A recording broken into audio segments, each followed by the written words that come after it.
Welcome, Nisary, to our podcast, the Inspiring Leaders podcast of Diversify. It's wonderful to have you today. Thank you for having me. It's a pleasure to interact with the cohort members and to know more about them and help them in taking charge of their financial lives. Wonderful, thank you.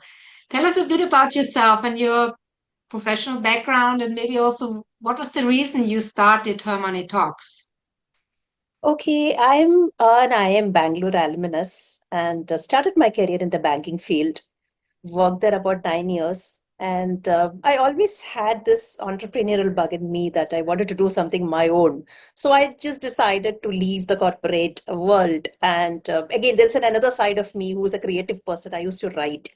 So I thought I'll take a complete change, a complete shift in my career, go back to writing. So I started a boutique content firm, which is catering to the BFSI, and we were focused on giving digital strategies and like the communications to the banking and financial industry. So that's how I started.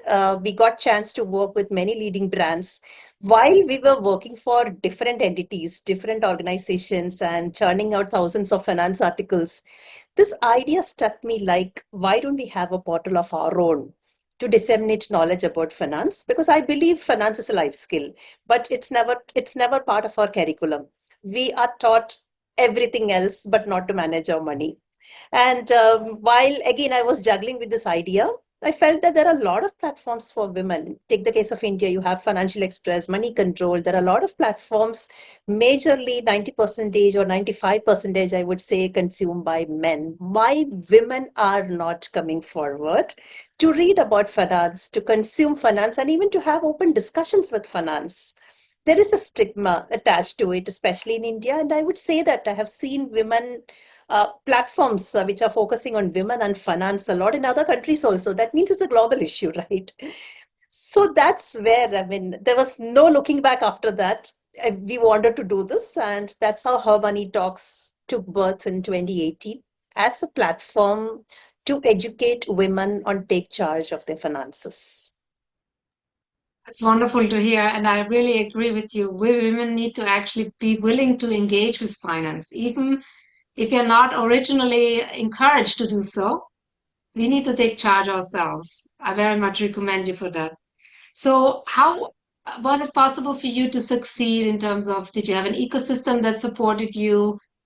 How was it? Did you get help at home? It's always important for women to understand how other women were successful so that we can learn from that. So I see today, I would say that we are lucky because there are a lot of platforms, there are a lot of ecosystem support, and there are a lot of mentors, platforms which can help women to help in their career or lives and in their leadership roles. But way back when I started this, it was not there. I mean, it's not too long back. I started my entrepreneurial journey in 2009. And at that time, literally being an entrepreneur was a lonely journey, I would say. And I'm from Kerala, where it's still people have a traditional mindset. And the typical thinking here is that when you, after your graduation or after your post graduation, you go out of the state and find opportunities outside Kerala. So, and again, women always have this, I mean, they need to plan where they have to be located, whether they have to be in their hometown, their city, or where their husbands and their family are.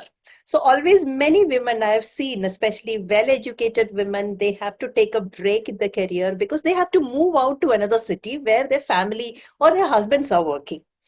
And that is typical background which I am brought up or I have been through. Uh, Very less ecosystem support. Google was my best friend, and I could connect with a lot of people through platforms like LinkedIn, and initially word of mouth referrals.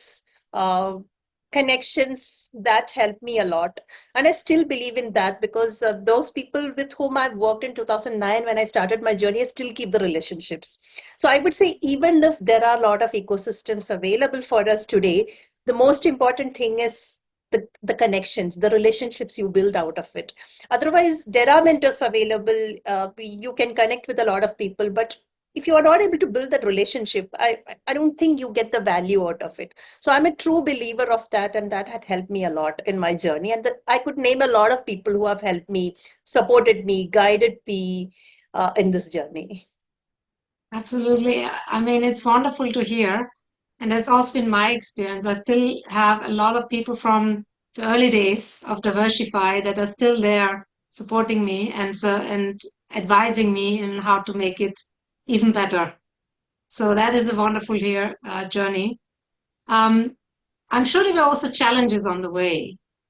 So what challenges made you grow? Challenges, I would say an entrepreneur's journey is either you learn from your mistakes or you earn from your business. It's like that always, or it's a mix of both. So for me, the first challenge was a location disadvantage, as I am in Kerala and most of my clients are outside Kerala and in metros and other cities and in other countries. Always there was lacking of a physical meetings, or that in-person connect was lacking a lot. And even if I have to meet them, I have to go out, go to the place to where my clients belong to. That was a challenge for me, but thanks to the virtual world, and we could do the best out of it. I mean, somehow I could manage the best out of it to maintain the relationships in this virtual world. Second challenge was like as a woman, like when had my first, I mean, this second startup. Still, it was just 5 years back, but still to prove that a woman is serious in her business was, I felt there is a challenge. That's not just my personal experience. When I was working in the bank, I was heading the credit. So I know that when a lot of women who apply for loans, whether it is to scale up their business, it's very difficult for women to get a credit from banks. The reason is that you have to prove that you're serious in your business and you have to show a track record. And many times, if it is a mortgage based loan, you should own a property of your own. So many Indian families, it's jointly owned property and the property is not in the women's name. So they have to make them spouses or their parents, father or whoever as a co-applicant for the loan. So this is a challenge I think typically many women face when they come take up an entrepreneur journey or they want to take up a loan.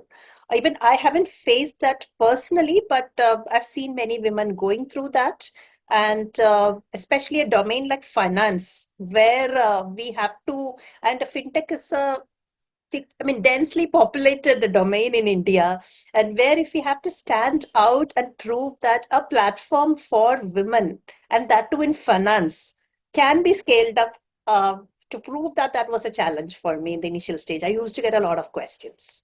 Once we build the community, once we have showed that we are doing a lot of programs and women are taking active charges in their finances, yes, that stigma changed over a period of time. So these are the two challenges which I faced in the initial years. And the third is that a typical mindset of an entrepreneur, especially in the early years of the business, that you try to do everything your own.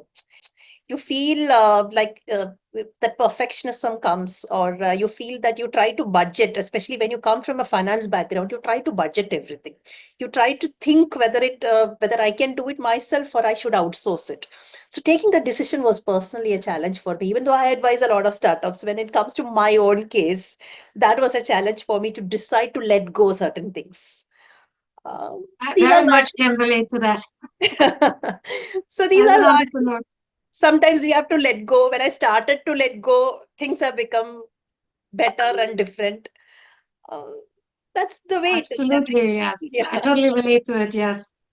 This is also my one of my challenges as an entrepreneur, to let go more and more and have other people take over more and more. But that Yes. is, that is what we need to be able to do to make it grow, right? It's like you have a child, you need to let it move on, grow, and go to school and go to university and let it be on their own feet.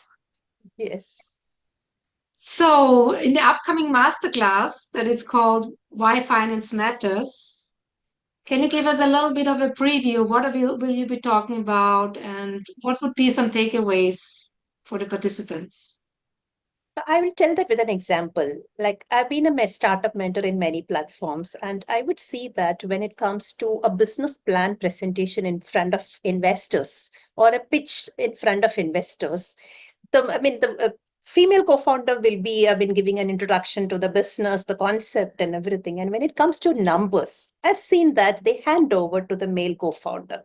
That's a typical case in many areas. And I would say, even coming from the finance industry, I would say many leading positions, a lot of companies, the leadership positions are being taken up by men, and women hesitate to come forward in the domain of finance. I mean, finance is not just one domain. There are other domains like technology is another one, but finance is one domain. So we are doing a lot of programs to help women become better money managers. And in my session, upcoming session also, I would love to cover a bit of it. I would be, I mean, aspiring global leaders who are part of this program. So I would be happy to take a session on why finance matters for you, whether it is in your personal lives or is in your corporate or in your business lives. I mean, there also, I mean, we women show our confidence in many things. When it comes to numbers, also, we have to be equally confident. So, the basics, what we need to know, how we can take decisions a little more confidently without taking help of our colleagues. That's something I would be covering in the session. Thank you so much, Nisary. It's wonderful to have you, and I look very much forward to our masterclass and look forward to engaging with you on this very interesting topic, which I think is very, very important for men and women, but in our case, obviously, for women leaders who are aspiring for global leadership roles. So, thank you for this short interview.